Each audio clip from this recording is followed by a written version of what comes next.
So am I. Hey, everybody, this is Comic Core Unlimited Live, and here we are all in full-on Comic Core gear across everybody. Look at us. We've got Comic Spectre, we've got John's Comics with Kids, and we have a guest tonight, Comics Mimis Explain, panelist, who just doesn't have the wardrobe going on. Yeah, Somebody didn't get his invitation. Is the post office open today? Because he didn't get his package today. Well, anybody, thanks a lot for joining us here in Comic Core Unlimited. I am JD. I'm the host of the most, but I want to shout out my partners in crime right here. First off, I want to start with Mr. John's Comics with Kids. Tell them all, John. Hey, how you doing tonight, everybody? I see some awesome folks in the chat already. Hunter Thompson is in here. JP Budget Collecting, Brandon Stawinski, RJ Taylor already have that notification bell going. Hope everybody's had a good new comic book day. I've been busy reading very inappropriate material for a guy who's has the word kids in the title. I'm just going to tell you now. I ordered all 3 covers today, so hopefully that comes soon. Did you read it yet? Yes, because it's the book club book for tonight. If I don't read it earlier, I'm in trouble. What do you think? Thumbs up, thumbs down? I will say thumbs up, but it's it's definitely going to be a fun discussion. I know Azarello can be, all right, cool. And we've also got Mr. Israel Comic Spectre. How you doing, brother? Man, I'm doing great. I'm just really happy to be here. I was gone all last weekend, so I'm playing catch up on both my reading and my content. So I've been really busy since the beginning of the week, man. But Wednesday night is my night, and I love being here with you guys as always. Great content you put out earlier today. I really appreciate that. That was solid stuff.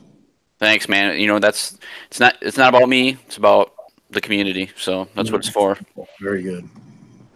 And we also have jumping in the chat. I said Brandon Stawinski and RJ Taylor, but then we've got Steve and Spock, Kachung, Just a Rican Rod is in there.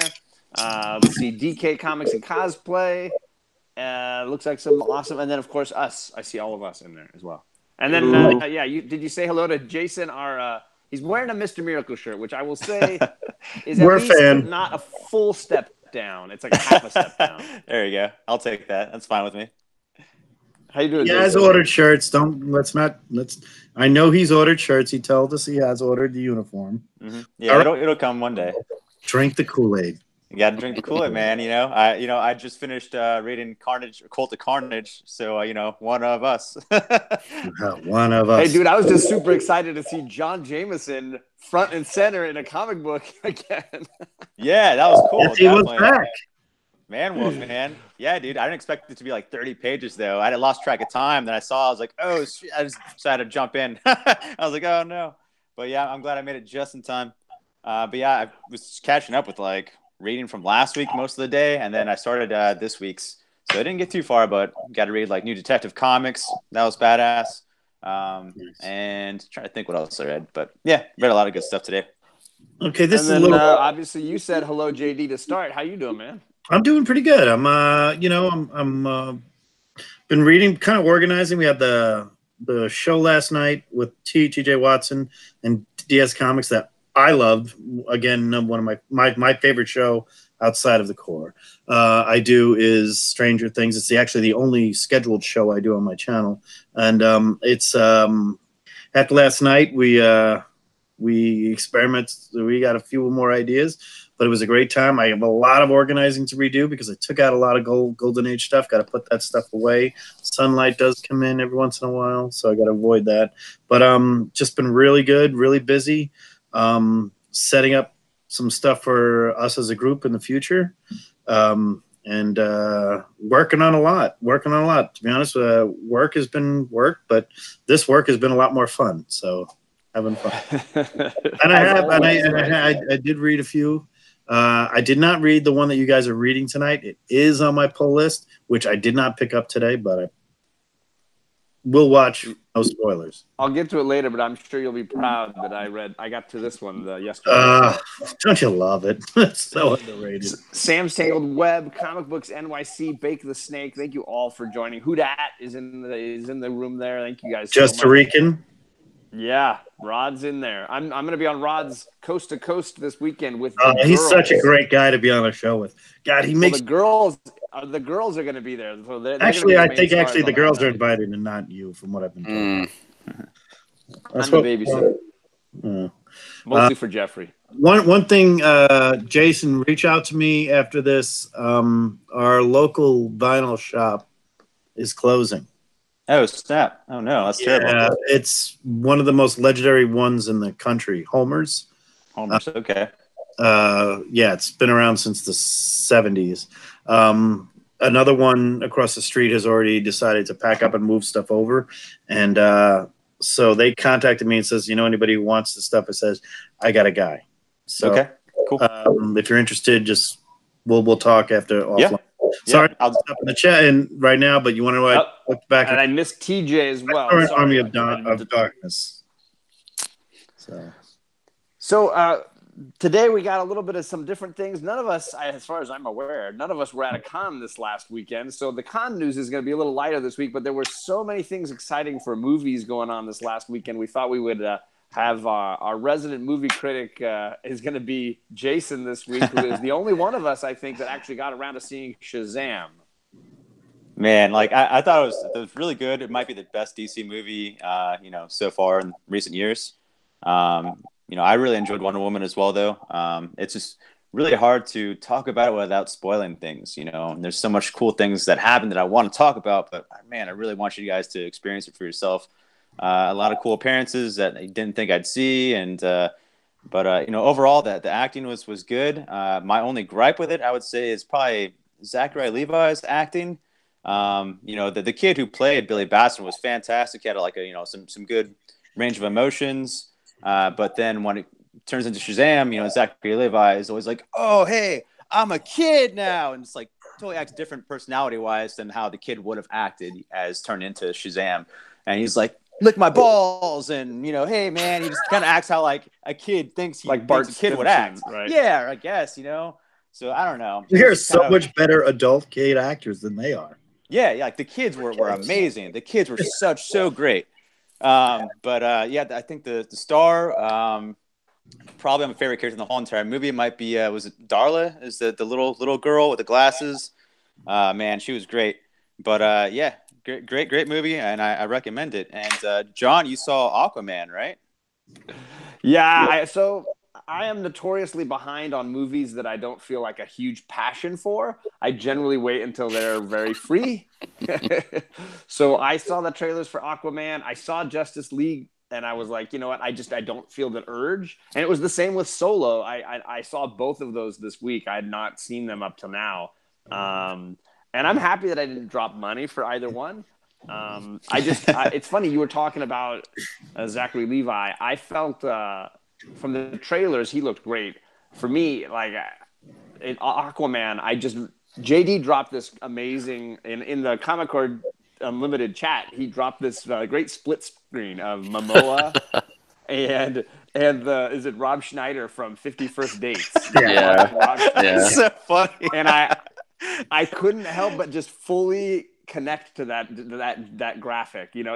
For me, I just feel like Momoa is just poorly cast. He seems like this surfer dude, and he doesn't seem like this King Arthur Curry. Even though obviously Arthur is not born into being a king, he's sort of forced into it later in his life.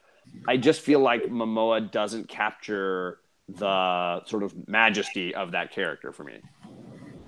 I agree with you on that, and that's one of my things. My only gripe with Aquaman, and my wife will hear this, is Jason Momoa. I think the plot was perfect. I think the storyline, the backlog, the backstory, the adding the characters, the Easter eggs were there. I mean, DC is not putting in great Easter eggs, but there were so many good Easter eggs in there. And the effects and the production design was really high quality. Black Manta looked so Black Manta was perfect. Yeah, Black Manta was badass.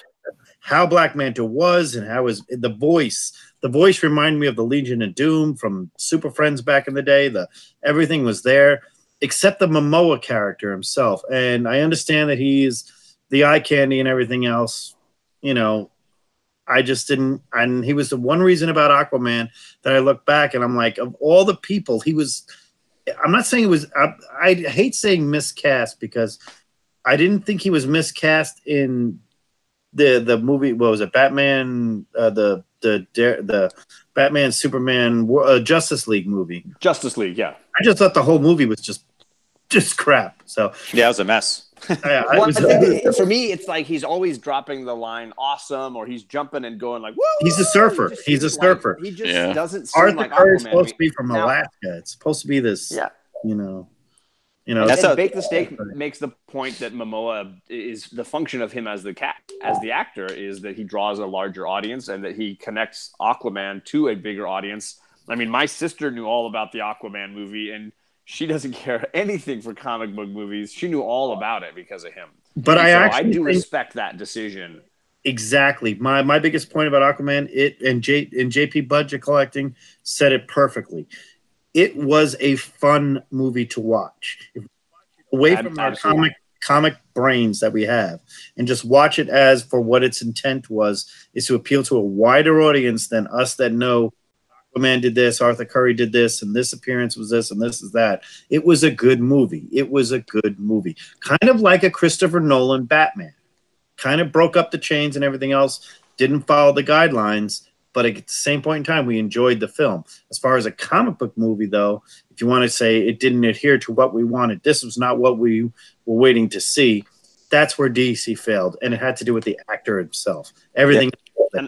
And for me, I loved Nolan's early Batman films, and I loved Wonder Woman. This felt, obviously it was a huge step above Justice League, but for me it was just not as good. And I'm hoping that a Shazam film is even more, higher elevated.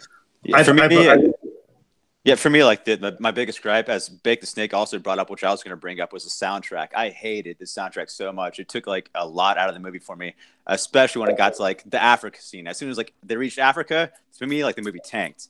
And like it just got super silly and like super terrible. I don't know. It had a lot of corny, cheesy parts. The kids swinging with dolphins. But then again, I understand you're trying to like get to a wide range of an audience. I don't know. The soundtrack for me was just awful. I think they should just went with like an orchestral like arrangements. Just stick to like a kind of symphonic kind of soundtrack. It would make it last longer, I think, as a period piece instead of just John being Williams stuck. has retired. John Williams officially retired. Oh yeah, you can't get John Williams anymore. But I mean, he's not the only guy. There's plenty more out there. But yeah, I mean, I don't know. I agree. Just with Big Snake, soundtrack was terrible. Favorite part I think was when they dove into the trench going down. And it looked like in like Aquaman, a yeah, sure. Yeah, it looked like a Dore painting, or like it was so good. And then that's kind of a weird thing that they're going to make like a spin-off movie about that apparently, about the trench. But weird choice. But I mean, I agree with UJD, the acting, Momoa. I didn't really like him very much, and that's kind of how I felt with Shazam. The dude. Zachary Levi, I know he was fine. He fit the part. He looks the part, and overall he was fine. Just his acting, trying to act like a kid, was very weird. He was trying too hard to be a kid. Exactly. I do think Shazam deserves a little more credit as being the best Disney introduction film, other than Wonder Woman. From what everybody has told me, I'm gonna love it. And I'm kind of a 70s Shazam fan, if that makes sense to anybody. 70s Shazam fan is a guy who only picked up Shazam at like issue 9 and when he bought it for like $1. And I've read a bunch of Shazam and I watched a few cheesy shows here and there. So I'm not a big Shazam person, but I do know the Marvel family and I do know, that whole group. So I do like Shazam. I am excited to see it. I'm going to see it regardless of reviews or whatever.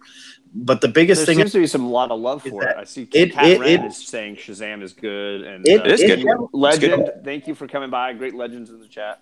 Which is what the big thing is that I heard it held more to comic lore than the others.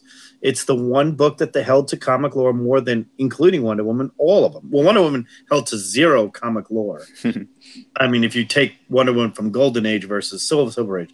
But if you want to see, I hear that Shazam held to comic lore in a modern environment.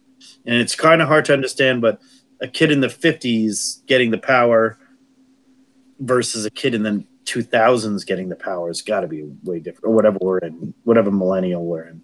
Oh, they'll explain it well. Shazam is so good though overall. It's so good. The beginning is amazing. Like in fact, like a small theater by where I live, they're showing local movies now instead of just independent stuff. A much smaller screen than your regular like IMAX or regular theater. But man, I'm probably gonna go see Shazam like again. Like I rarely see movies in the theater twice, and I'm probably gonna go again because I liked it that much. So my concern was like as a dad, like somebody was telling me watch it. There's like some really freaky parts that like the kids might not be able to handle. My girls have seen Wonder Woman. They've seen Batman Begins even. Terminator. DC films go. Terminator. Yeah. T2. Yeah, for sure. Well, then they can probably watch it.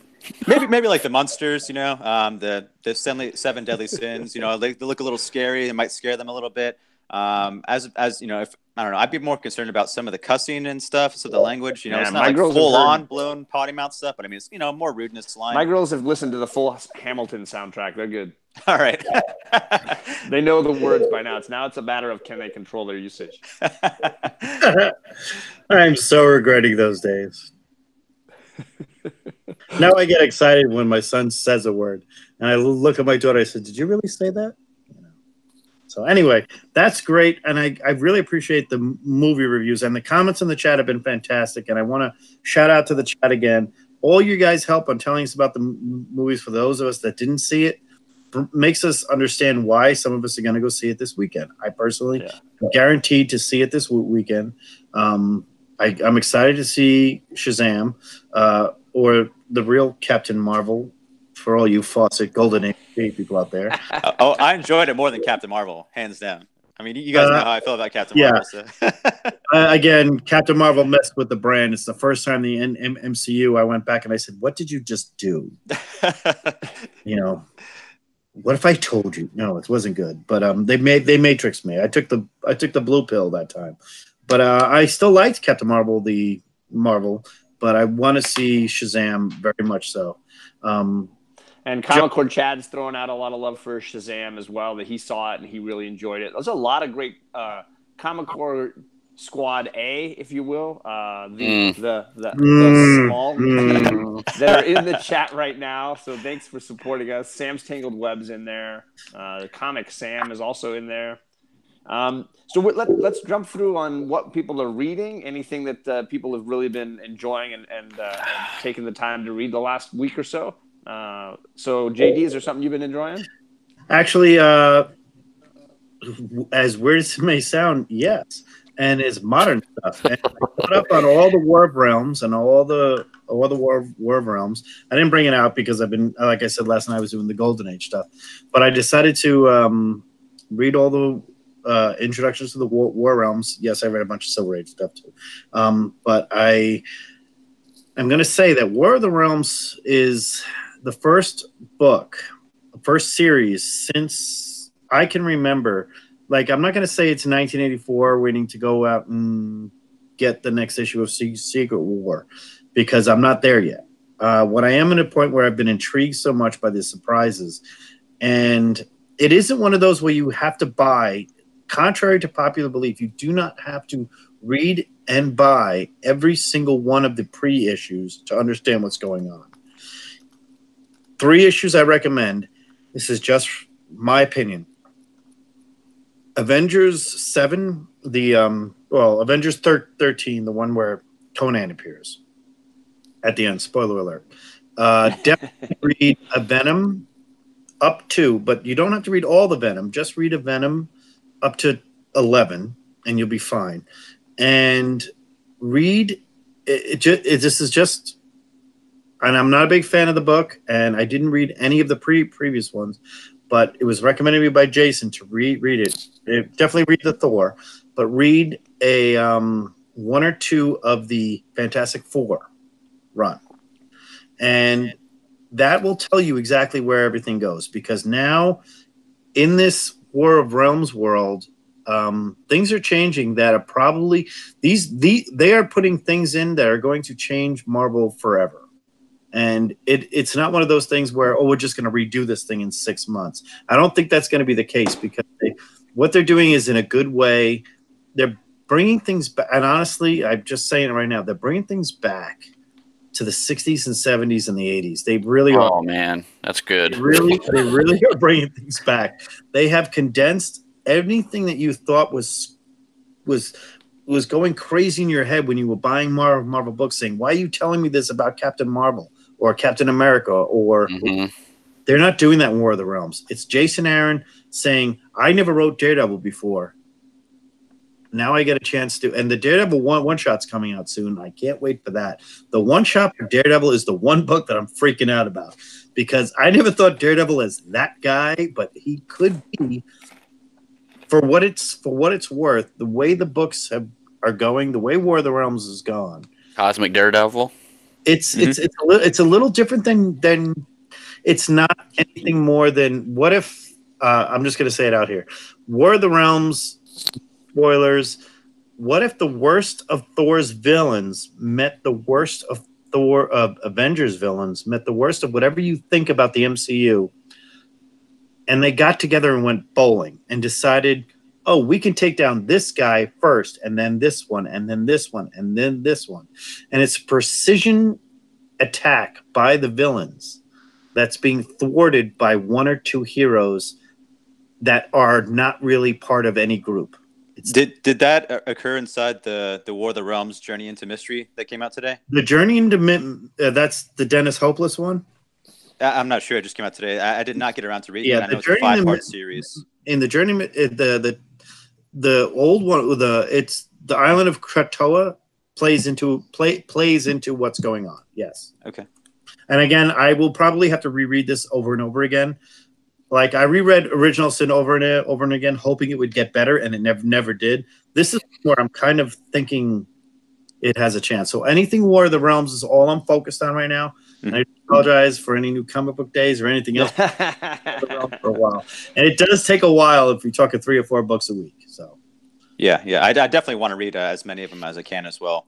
It's definitely interesting. You know, I mean, I only read the one self-titled opening book, the introduction to it, and I agree that you really don't need to read very much outside of all that. Even those past issues, you know, it's very self-contained, very easy to jump into, very reader friendly. It's more humorous than I thought it'd be. You know. It is funny.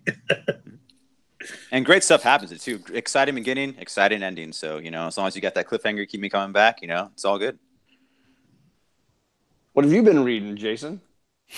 Oh man, dude.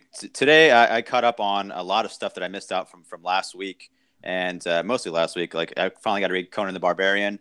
He was stuck on like a ship with a bunch of rotting corpses, and those rotting corpses were infected by some kind of like, you know, creature. So he like tried dumping them off overboard, and they like got eaten by sharks, and those sharks would come and attack him because became like part of a monsters. Yeah, dude, it's so good. Conan the Barbarian. This is Conan 19 from the 20 Center. That it's totally Jason Aaron is taken from this book. It's great. Oh, it's so badass. It's so awesome. Bronze Age book that Jason Aaron is writing Conan, literally like the Bronze Age. I look forward to reading Conan the Barbarian so much, and I just like look forward to reading the next issue, and even the novellas at the end are fantastic. Highly recommend Conan the Barbarian. I also got to read Cosmic Ghost Rider Destroys Marvel History #2. Number 1, I thought it was, you know, I didn't really enjoy very much. Number 2 is more Spider-Man centric, and it was a lot more fun because, I mean, you already know what you're getting into, and it's definitely tongue in cheek and silly, but yeah, it was worth it. I finally read Major X. Oh, jeez. Oh boy. Yeah, I don't know. Yeah, I don't know if I'm going to continue that or not. Punisher was amazing. He's driving a tank, just cruising through the city. So I'm gonna work on getting Rob Liefeld to sign this, because this might be the best cover I think he's ever done. Honestly, God, I'd rather have Lightfieldian, but it's so bad. Like everything about him. He gets the credit on the inside of this. This is his cover. It says inside that this is his variant. Somewhere on there, he drew something. Not the feet. Not the feet. No, definitely not the feet. I read last week's Avengers No Surrender, and that was amazing. I haven't read the new one yet, and I'm going to read that probably immediately, like sometime tonight, later on tonight. Yeah, super stoked for that. I just finished Web of Venom, Cult of Carnage. It's like 30 pages, but it's a pretty quick read for the most part. Super bloody. You know, people are just getting their spines ripped out and stuff. It's okay. Art was okay. I enjoyed it, but I'm looking forward to more of what's going to happen next. Hey, any book with John Jameson, the Man Wolf, front and center is going to get a check from me. Yeah, it was Success. cool that they brought up like a lot of stuff from like the last like Carnage series, which I thought was amazing. There was a part in it though that he said like, I have never seen anything this scary, and it shows like this one resident that was there he made friends with, like kidnapped and surrounded by the cult of Carnage, and they're doing like a ritual thing on him. But like he was there in that last Carnage series, we saw like that giant Cthulhu monster and like other rituals and things and stuff too. So it's like, all right, man, yeah, sure, you never seen anything as scary. Like I don't know, maybe like the writer didn't read that stuff, but then they did have a lot of references to that too. So I don't know, man. Is Null represented anymore? Yeah, they're talking about how Null is coming, he's coming, and then like at the end of it, they're like, well, he's actually already here, so he might be possessed inside of Manwolf. I think maybe I'm not sure. I think they're maybe leaning towar's that from the ending. That but first appearance of Manwolf that I've been holding on to forever is going to skyrocket. John, I had George Perez. CBS Ibolo, you watch it. I had George Perez sign a Manwolf cover at C2E2. And he looked at me. He goes, "That's my first work." And I said, I love that book." He goes, "That's John Jameson." I said, "I wish I had this on camera right now." You that's awesome. Detective Comics was cool. They introduced Arkham Knight's like crew, like his like little gang, his army. They're called the Knights of the Sun. And I guess they have these like strong armor, and they're just like, their weapons pierce Batman's armor, and they pretty much just beat him down. But yeah, it was cool to see what happened in that issue. Batman Who Laughs number 4 was incredible. Wow, JD, that's really nice. Yeah, this is Ryan Stegman's original drawing of. This is a painting, actually. Holy crap! No, yeah, that's incredible. Everything, yeah. I got this before Venom came out. Wait. This is a character when they were nothing. Is that painted on top of other comics? It is painted on top of other. It's literally a Lethal Protector and a other one that he painted on top of. That's so gnarly, dude. Oh my gosh. That's amazing. And I keep this here, but I have to keep it away from. Like my daughter's terrified of this. So, hidden. Hey, yeah, I got a piece of original art that scared the bejesus with Venom out for my girls. I had to definitely give that away. It's now hanging in the Boy Who Had Seven's background. Nice. Yeah, I want to hang this more than like, because this is literally an art piece. This is literally an art piece that they shipped to me in a charity auction. I got it. This was before Venom came out, and it's so wicked, dude. It is, and it's not, because I regret that I couldn't travel with this. I would love to have everybody sign this, Oh yeah, that's true. That would have been cool. But big shout out to everybody. This has been sitting there. I don't show it that much, and I know I'm an idiot for not showing much. Now you're showing everybody. That's like one of the coolest things like I've seen in a long time. Yeah. Like you gotta like be able to take it somewhere. I know. You gotta get it signed, dude. You gotta make it day. I like my art as much as I like my comics. So that's so cool. Dude, once again, the Batman Who Laughs. I just want to show you the Batman Who Laughs without his mask. That's just his eyes. They're all red. Not sure how well that shows up, but like in the issue, it reveals on how you can see through like that metal visor. You're joking. And They actually explain what's bothering you from the beginning about this character. Yeah, it's made out of nth metal, and Batman makes his own to try to see through his eyes and see like other like energies and things he can see. But yeah, it's cool. They actually legitly do this. You're not. They finally they finally explained it, dude. They finally did. Yeah. Great Legend wants to know when Boy Who Had Seven is doing his next Green Lantern video, and I am in that group. It is tomorrow at 5:00 Pacific, 8:00 Eastern. We'll be doing No Fear Green Lantern, the third video in that series. So be ready. Just letting everybody know that if they want to catch that, it'll be tomorrow on Thanatos' channel, I believe. Can we get over to Israel? Have you been reading anything? I know you've been super swamped. Is there anything you've been thinking about reading or want to be reading besides your giant Bible? Is that what's right there next to you? No. Reading at once. Yeah, the workout book is actually in the comic room right now. No, I've actually been doing a little bit of catch up. Like we discussed, man. I've just been super busy with guard work, everything, and just catching up. I'm actually probably further behind than like everybody. I actually read Invaders issue 3, and I really like this series because it's a throwback. Like the story's like pretty throwback. I feel like when I read this, it's like I'm almost jumping into like a Silver Age title when I'm reading it.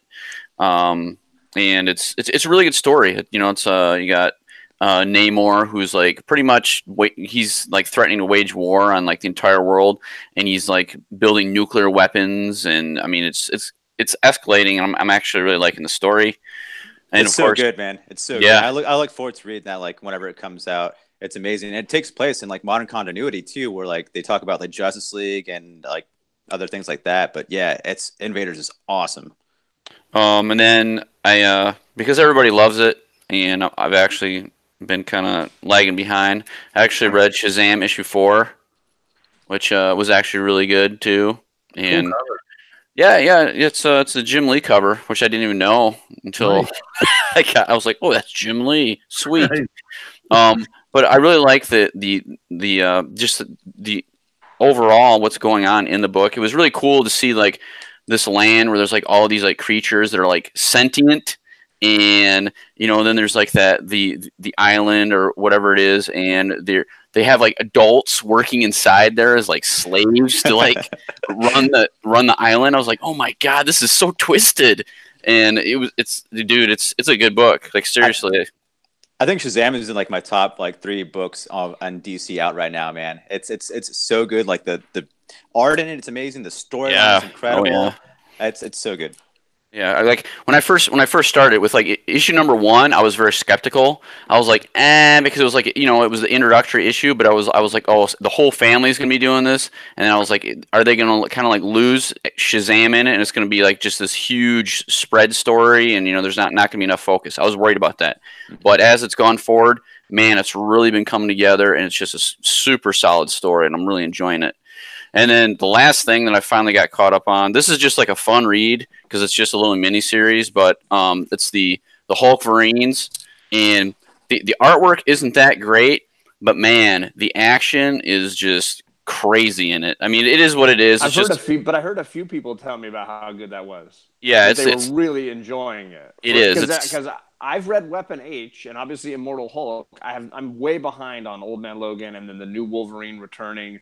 You know, the Return of Wolverine stuff, I kind of skipped all that, but it looks like it kind of culminates all that kind of stuff. Yeah, it like brings all 3 of them together as a trifecta, man, that are just like there is some actual, you know, progression. There is some actual good dialogue. It's not just meaningless. I like there's actually some stuff going on in there with like Banner and Wolverine, and so there's some actual good story in there. But the action is the primary focus, of course, and it is really good. I'm enjoying it as just like a fun read. But yeah, still catching up. You know, there's so much, and especially with I'm still waiting on my War of the Realms books. That's gonna be getting here this Saturday, and Midtown Comics. They're a bit behind. Yeah, Midtown Comics. So I'll be reading this weekend. Better believe it. Nice. John, do you have anything? Yeah, I got some indies books that I've been reading lately. But if you want to invite JP while I'm doing that, we could have him ready to roll. Invite sent. So go ahead. Awesome. So I ordered these a while back, knowing that Joel Jones was going to be at WonderCon, and I finally got around to reading the first 5 issues, the first miniseries. There's 2 of them, and I've got to read the second miniseries. This was hysterical. I thought it was great. It's this bizarre mix of like a Mad Men kind of time and world thrown together with the most violent murder assassin kind of storyline. I think it's just killer. Not to be, play on words there. But I really, really enjoyed it. The art, the style of it, the very like Art Deco, the whole thing. It's just so badass. And the way she offs people, the fight sequences are just so graphic and cool. So I definitely was blown away by Lady Killer. And then so that was my dark horse. I got Image here. I finally caught up on Criminal, and I will say this was my favorite of the 3 issues that they've released. Good. I'm still pissed that first issue didn't really go anywhere and is not going to amount to anything. It didn't connect to either of these other stories in any way. I'm still trying to figure out the point of that first one. It does a little. Mm-hmm. I just feel like I watch they had Game just of done, Thrones. if issue 2 had been the one I did on book club night, I would have for sure kept going, and then I would have grabbed this one and been super pumped, and then I would have been fine that there was no issue 1. Like you really didn't need it for me. So yeah, this one finished strong for me. And then I read Ronin Island, the Greg Pak comic. I saw him at WonderCon. Greg is and such a good guy. He was super nice. There was nobody in his line, and he was signing these like somewhat limited, I guess, variants. They and are. So I was like, sure. For $10, it was signed, and I got to hang out with him for a second. And so I read that one, and I enjoyed this. It seems to build towards some kind of a monster zombie storyline. And the second issue, I think, just dropped today, so I might need to grab issue 2. Did you get a business card from Greg at all, by any chance? I did not. No. He reached out to me and might be a guest eventually on here. That would be fantastic. We were talking about it at offline. I didn't know. I said I have never met you at a con. He goes, no, but so and so met me, and I was like, okay, let's do it. Jeffrey brought books just for him. Jeffrey had some of his Hulk Weapon H and Hulk Marines and stuff. And he was like, yes, I need to have Greg sign these. Yeah, and Greg. I was trying to run around and buy issue. I was like trying to find good copies of Planet Hulk because Jeffrey's never read it, and I was like, dude, just get him to sign this. Good. This is like iconic. It's Jeffrey's never read Planet Hulk. It still blows my mind. Oh, we have a guest. Yes, we do. Hey guys. So let me introduce JP Budgets Collecting here right now, and our John. I'm gonna say that this is our. What segment is this? This is our. This is a combination. Obviously, we're shouting out JP because we've mentioned him on our channel a few times. So there is a community shout out element as well. But obviously, he's going to add a little bit of market because some of the cool things we've shouted out about him on his channel is the way he looks at the market, and he does some really great analysis. And those of you who don't know, JP does a 6-month look back on CBSI's review of the top 10 comics at the time, which is top 10 comics heating up or burning up or whatever you want to say, the hottest ones selling on eBay or the speculation market. But what JP has done is he's actually looked back and said 6 months later, let's see how these have done over the course of a short time. For those that have gotten their books, they've taken that book that's a beautiful book that they said, I just bought this off the rack and now it's worth $15. Let me get this thing slabbed and sell it for $50 to $100 the next week. And then they get their book back 8 months later or 6 months later. And here comes JP Budget Collecting saying, well, a 9.8 is selling for pretty much the price of what a slab is. Or in the case of Miss Marvel, it was something else. So I'm going to introduce everybody right now to JP Budgets Collecting. JP, how are you, my good friend? Hey guys, what's going on? Good having you on. And JP, by the way, is remote tonight because he's on his way to just tell everybody where you're at so everybody can be jealous right now. Well, at the moment, I am at my parents' house. But his parents' house. I will be in Chicago to go to Star Wars Celebration. Nice. Awesome, man. Celebration 2019. And I got really good news today because my sister and I got into the Episode 9 panel and we got into the Mandalorian panel. So wow. Very so cool. we got super lucky in the lottery. That's awesome. I hear Comic Books NYC is going to be there as well. Yeah, Chuck Loaded Comics will be there as well. Yeah, Nice. he's going all 5 days. We're only going 2 days. We're going Friday and Sunday. But Yeah. so yeah, he's a little more dedicated. I don't think I could do 5 days. So JP, That would be a lot. so one of the things we do here on the show is we do a market watch. And while I can say books that have heating up, and everybody's kind of going to know because things have been heating up here and there. Let's be honest. I'm going to mention 3 books right now that have been heating up. Obviously, Avengers 196 with the talk of Taskmaster being a Black Widow possible opponent in. I'm going to focus on that on the Marvel side there as well. So Avengers 195, 196 cameo. It's the 180, 181 situation going on there. And then you've got you have to think about. I mean, let's be honest. Red Guardian is going to be her husband. I mean, because that's Avengers 41.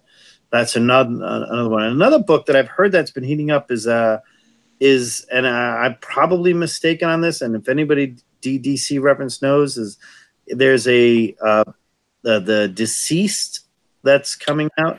Oh yeah.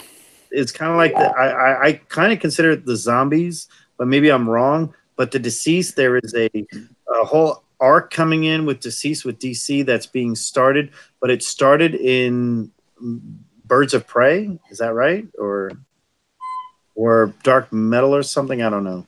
Well, anyway, That one I don't know. no, I didn't even know anything about it. I mean, just seeing, I get things from Nick from Key Collectors Comics and everything else in there. I figure I got to talk about it. Plus, I got the CGC website, but Yeah. Oh, Today is C. Woodard, by the way, just dropped the link for Comic Core merch. if you want to buy our If you t-shirt, guys want to get some Comic Core shirts or anything like that, definitely go with the unlimited. go with the Space It's Pot very Pete clearly version. written. Available yet? The limited edition Unlimited. Space Pot Pete version is around. But the link is right there in the chat if you wanna check that out and see what kind of stuff there's. I grabbed also a shirt that says "Gone Too Soon." Limited I think that's edition. hysterical. I bought the Deceased Perillo, two Perillo ones from Scorpion Comics today. It was released at 6 o'clock. Their last exclusive they had last week at 6 o'clock sold out and really quick, but that was a Vampirella. I saw the Vampirella, yeah. I actually yeah. hit one, but I got it for a friend of ours. Very nice. I got another Deceased exclusive also, I believe, from Bulletproof Comics today. And I can't remember by who. I want to say Baker, but I'm not sure. But yeah, very, very cool. I'm enjoying the Deceased covers so far, and their movie homages for the regular covers look amazing as well. So what is the story of Deceased? Is it pretty much... I think it's just going to be like Marvel Zombies. Spectre just dropped the link for it right in the chat there. See, this is why we have nice things. Spectre just mutes himself. He's going to spread information in the chat. Yeah, it's actually something that happened. It's part of the anti-life equation. Coming to Earth with Cyborg, New 52, when he was forming the Fourth World Technology. Oh, so, yeah. Maybe that's the one they're talking about, because they're saying that there's a big key that's back in the day. And the other one I hear is there's an Iron Man cover with him holding the Infinity Gauntlet, because a toy came out with a Tony Stark version of the Infinity Gauntlet that came out, which is in the movie. Again, I don't buy books on movies, so I'm the wrong guy to talk to on this. I'm a lucky guy that most of my heroes have become movies. Though Spawn is in the works, but I want to. Let's let JP. Yeah, let me hear JP. Tell us about your 6-month look back since you've done it for quite a few weeks now, and what have you noticed as far as overall? Just here's the floor, here it is to you. Here's the core.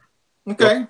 Well, the biggest thing I noticed, like, where this came from, or the idea was, when I got back into collecting last year, I made a lot of stupid decisions, trying to chase like the hot book of the moment, and just didn't really understand what I was doing, I guess. And so one of the things that got me hooked was Tom's Hot 10 list, and it was like, okay, but after a while, it was like, well, this doesn't mean anything, or it doesn't appear to. And I wanted to try to understand, what were the factors that were making the book hot, and whether or not it had any kind of staying power. So I just started looking back on my own, just trying to like get a feel for what books were smart and what books weren't. And that's kind of where the list came from.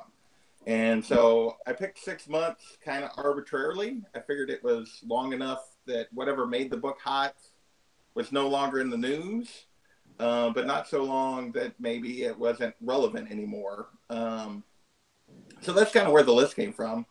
And basically what I've found in doing this is that, if it's a hot new cover, it's probably not a good investment unless there's some other key factor with the book. All these like hot covers of the week, for the most part, they're going to, unless they're really rare, they're going to spike and then they're going to go down. And like most of them you can get that were, $20, $25 books out of the gate are now cover to 10. That seems to be the really standard trend. And then a lot of the option stuff, books, there's a ton of books that have spiked because they got optioned, but option means nothing, generally speaking, in terms of unless they actually follow through with something. There's lots of books on the list that literally the news that made the book spike 6 months ago is the last thing you've heard about there being a TV show. There's been no casting. There's been no follow-up, nothing along those lines. So that's kind of, but then there are also books that hit the list that actually have value, actually have some key stuff. You'll get the occasional Golden Age book. You'll get True Keys that hit the list. I think this week didn't have anything on the list that was really what I consider a true key. But like you were a second ago, JD was talking about the first Taskmaster, which I think people have been kind of specking on for a while as being a possibility at some point. And I could see that book continuing to go up a little bit. It certainly was a very low cost key for quite a while for such a popular villain. So that's a book that I could see making the list and maintaining or continuing to grow in some way versus a cover of the week, if you will. Well, and I would agree with that. Like Taskmaster, that book's going to have value, but realistically now is the wrong time to invest in it. Like they dropped today, supposedly casting news, apparently. And so that book's probably going to spike again this week with the casting news. But if you look at the Marvel villain books, like Ultron is way cheaper now than it was in the lead up to Age of Ultron. And that pattern pretty much sticks for almost all the Marvel villains, like the first Ultron, the first Apocalypse, the first Malekith, Mandarin, the first Whiplash. Yeah, all those books. There are those that are spike and then they go back down. There are a few that stand the test of time and stand the test of speculation. Right. Iron Man 55. It's the first appearance of Thanos and about 10 other people, including Drax. Which I think is the blue chip versus whatever they call for the modern comic stock. Right. But like the idea of those is I need to duck out. I'm sorry to say this is when I leave, so I'm going to give it back, JD. I'm sorry, but I want to highlight one other thing about JP's channel. He's doing these Game of Thrones season by season. Yes, breakdowns. he is. I was going to get to that at the end. So just we're getting ready. Tune in. I've been enjoying those, and the show comes back Sunday. So thanks for that. I'm going to go. But you guys rock. Thank you so much, Comical Brothers and JP. Always my pleasure. John. And I'm on tomorrow night for the Green Lantern breakdown, and following that, I've got a box from TJ Watson that I've got to open. Yeah, Oh, I'm stoked boy. to see that. Right. I can't All wait. right. I can't wait to see that. All happening. Can't wait. So, JP, you bring up a good thing about the villain speculation and villain speculation with people that bought the Apocalypse speculation, the Whiplash speculation, the Ghost speculation, right? Recently and everything, and those were all out there at one point, and on on the top 10 by CBSI and everything else. One of the things I will say is that it helps to have somebody else with that in your first thing. So if anybody's afraid of the Galactus first, it's Silver Surfer. I mean, it's Silver Surfer's appearance too. So Fantastic Four 48 is solid. But at the same point in time, why I think Avengers 196 stands the test of time, in my personal opinion, is because it is still a Bronze Age, and it's not a modern age where Mandarin still has some Tales of Suspense 52 first appearance of Mandarin. I was one of those that owned it, got it graded, owned it forever, got it graded, movie came out, saw what they did with Ben Kingsley, called him Trevor, and sold the thing. All right? Because I know that Iron Man 3 is the worst Marvel movie ever put out. Okay? However, Malekith, Thor 344, first appearance of that, I've had that forever too. Got it graded, high grade.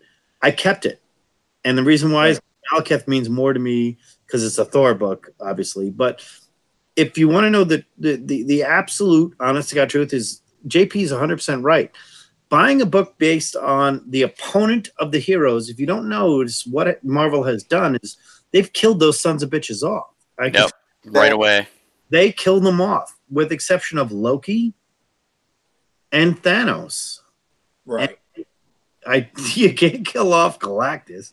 You're not going to kill off people. So Taskmaster, what makes I think the life of Taskmaster somewhat better is Taskmaster, because Marvel now owns the rights to everything else.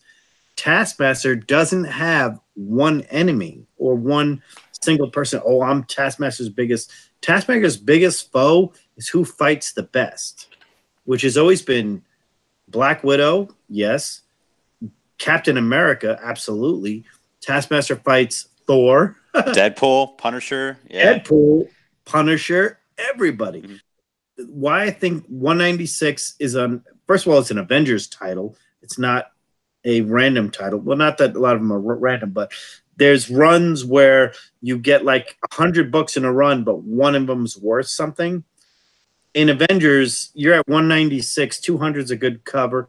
There's a bunch of books before that. 181 for Scott Lang, 196, 195 Taskmaster.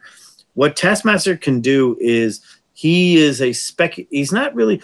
Here's the thing. I can't say that it's not. I have had it on my channel where somebody did a contest video a couple of times, and I said I would invest in 196 Taskmaster. And the reason being is because he is one of the most marketable. As much as Deadpool was marketable, the most marketable villain that wasn't used at that time, to me, is Taskmaster.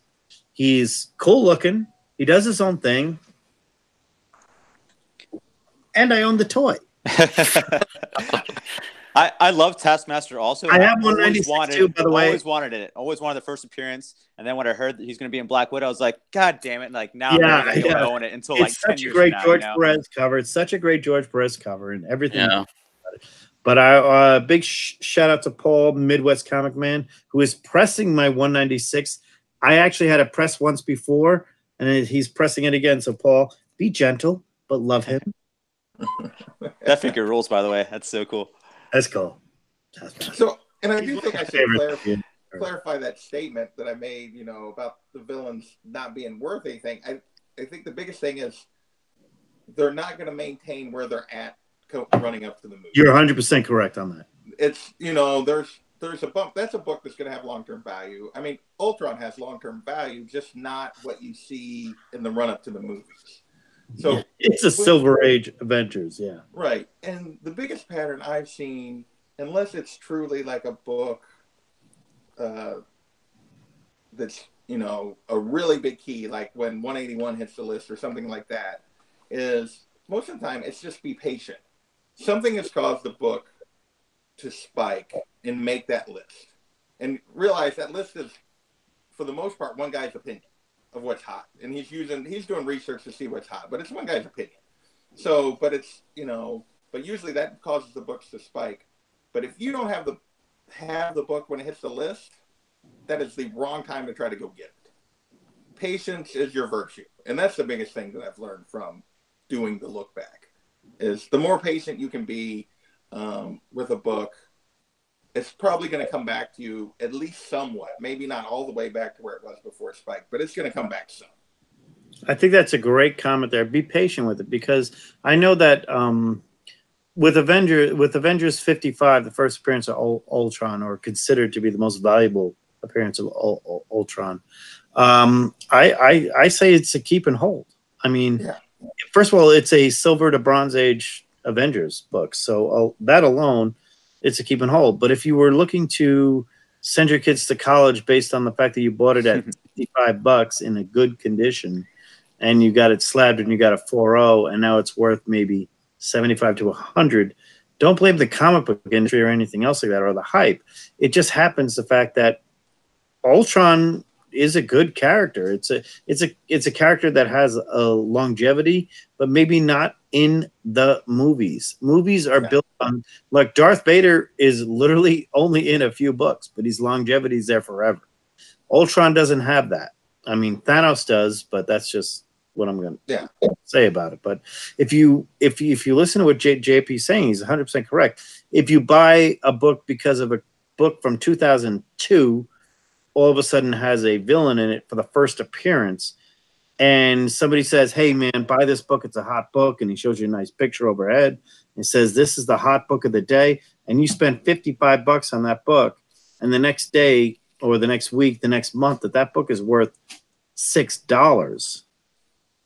I Well, apologize, but that's your own doing, you know. yeah, and if you guys watched Issues, if you follow Issues on Instagram, he had a great post today where he was talking about basically that whole Key Collector app and like something pinged, and he was showing what the book was selling for on eBay before the ping came out, and it was going for like under $10, occasionally $15, and then they sent a little alert that, oh, this could be a spec book, and then it was going for $60 on eBay.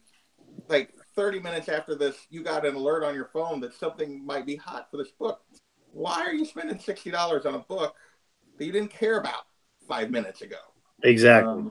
And if you didn't have it when the ping came out, then you're not going to make any money off of it, because the people making money are the people that are selling it 5 minutes after the ping that comes up, the alert that comes across your phone. And so that's the biggest thing that I'm trying to drive home, is just help people make smarter decisions, not try to get so wrapped up in the hype that happens with these books. And JP is looking out for everybody. He's not knocking the CBSI top 10 either, because I love the list. There's a lot of them that have been actually retaining, if not more, value 6 months later. The Captain Marvel is a great example. The first Kamala Khan, you when you first did it, it was an $800 book, and now it's a $1,500 book. Wow. And that's a book that's probably not hit its ceiling yet, just because they're going to use her at some point because she's popular. Right. So, I mean, just because it hits the list, you know, there's some books that are different but they're very few. If you have the list, like, basically there's a book maybe a book a week on the list on average that actually has true long-term value. Most of them are hot covers, and just kind of some random spec that people are chasing. Or Donny Cates said the word Endgame in some interview, and people chase the first appearance of a character named Endgame because they thought not even the best writer Marvel's gotten. I apologize, Donnie, if you ever watch if you are watching this, I'll interview you again and say Jason Aaron's better than you. He'll probably agree. Yeah, he would. He would. And literally, that's the really funny thing is literally. So I started doing this back in January, and so I got 3 months now so it was like mid-July, and I'm into October now with the list. And in terms of looking back, and every week there's a Donny Cates book.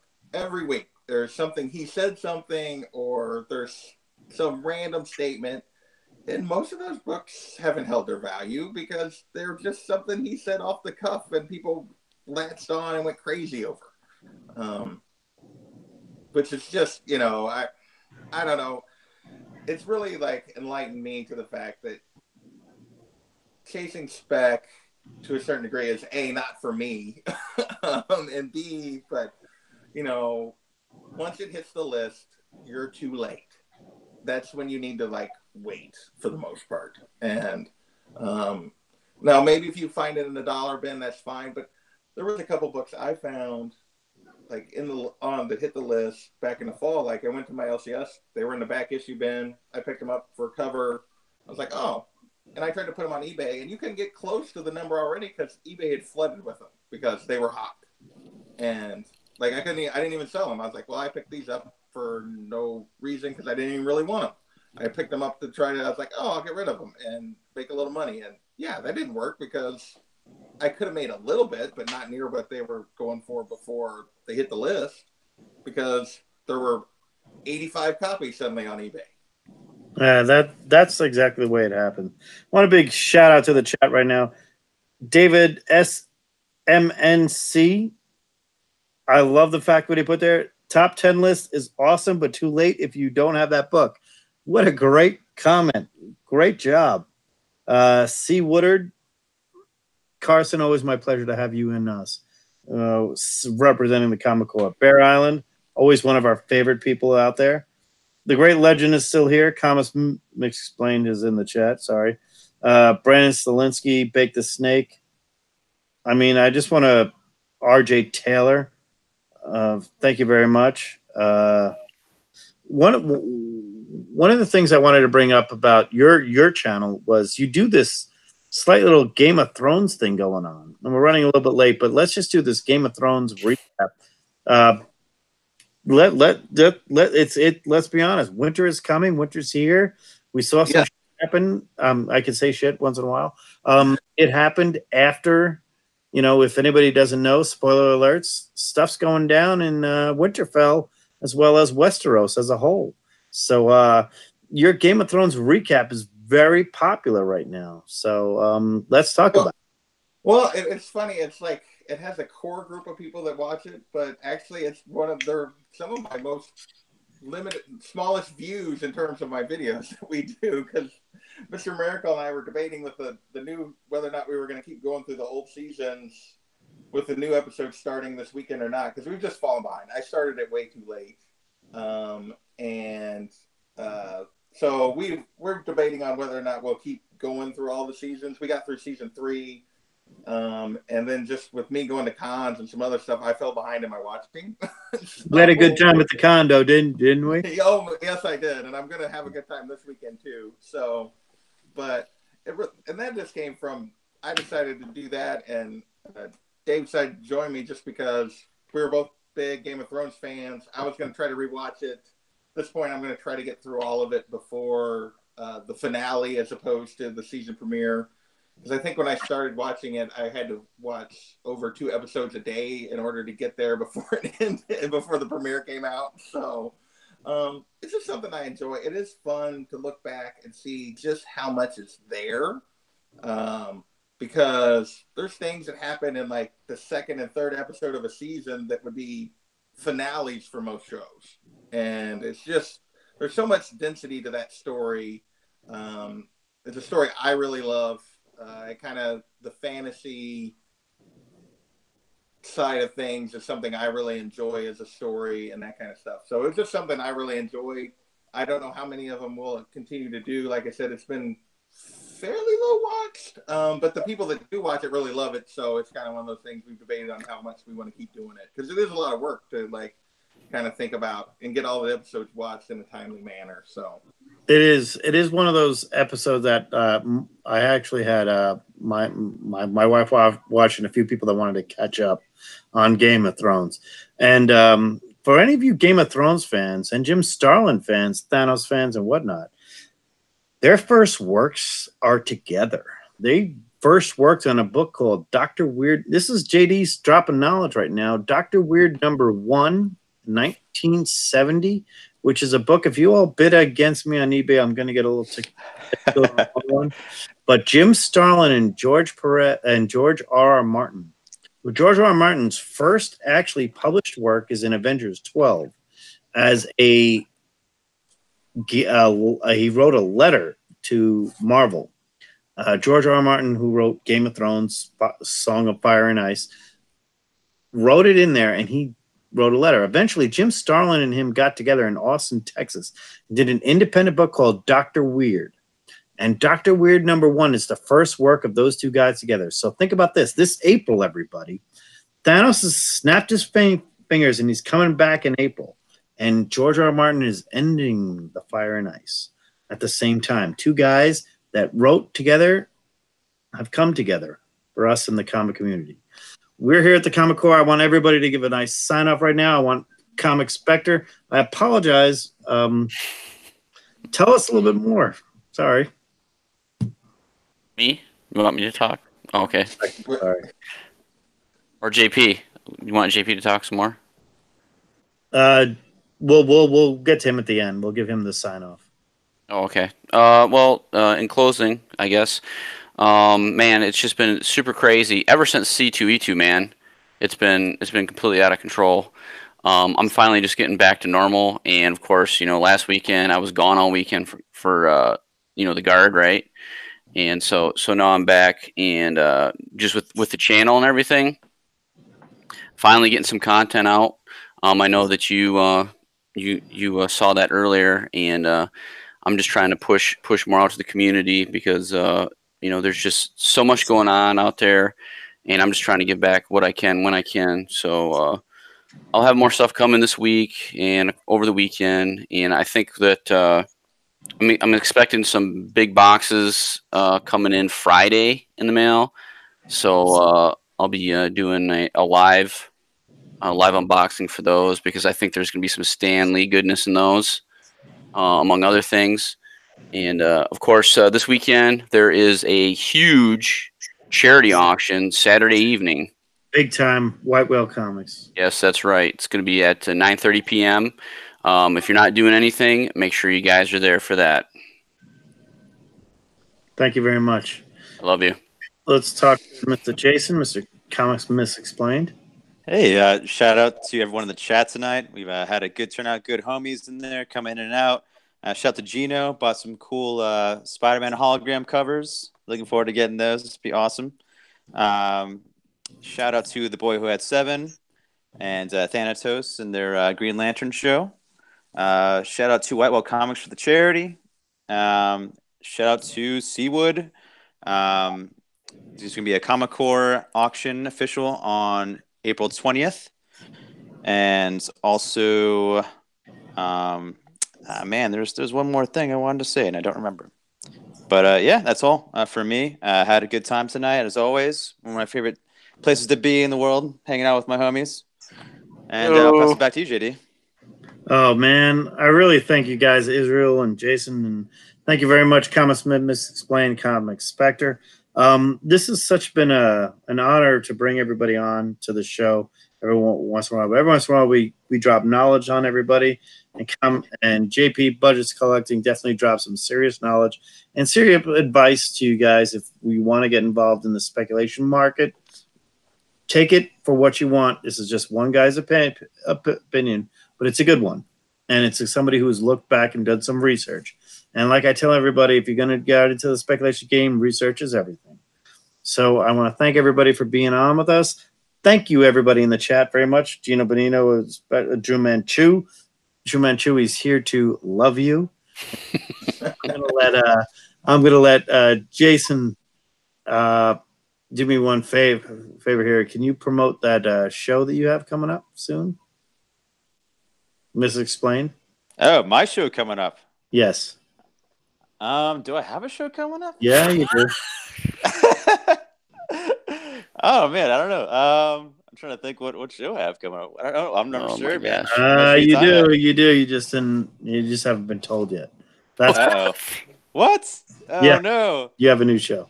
Okay. Oh, okay. All right, cool. So, yeah, I'm down. I'm gonna promote. Well, I know there's that new show I know with like White Whale and Chad 90 MF and Comic Cat 84. Right. There's a new show on Monday nights going to be debuting on the Comic Core, which is going to be called Storytime with the Comic Core, where they get back to saying enough with the speculation, enough with the keys, enough with everything else. Let's get back into why we love comics. We get back into the reading and stories. These four guys get into the stories of the comics, and they get into them very well. And I believe the first one they're doing is Why the Last Man. If it's not, I apologize, but it's a good book to choose. If it's not one, they guarantee it's going to be a good one. It's a really good book coming up. Don't forget Comic Core on Friday night as well. Be live. There'll be a little bit more drinking going on, a little fun going on from everybody. A lot more, a little bit off the rails, but it's always a good show and always a good. Like we said, the auction is going to be April 20th. It'll be a good auction. I promise I will be involved in that, and I will bring Silver Age. Oh, you dirty, dirty man. I bought a box. That's all I'm saying. Awesome.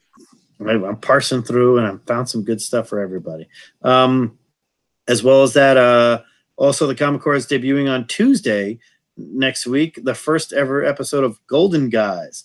Thank you for being a friend, everybody. Thank you very much. That is the Golden Guys. We are bringing in a bunch of Golden Guys talk about the Golden Age DS Comics Knights of Old, myself and the great legend are going to get on. We're going to talk a little bit about, we're just going to introduce the new show to everybody. Hope everybody's interested.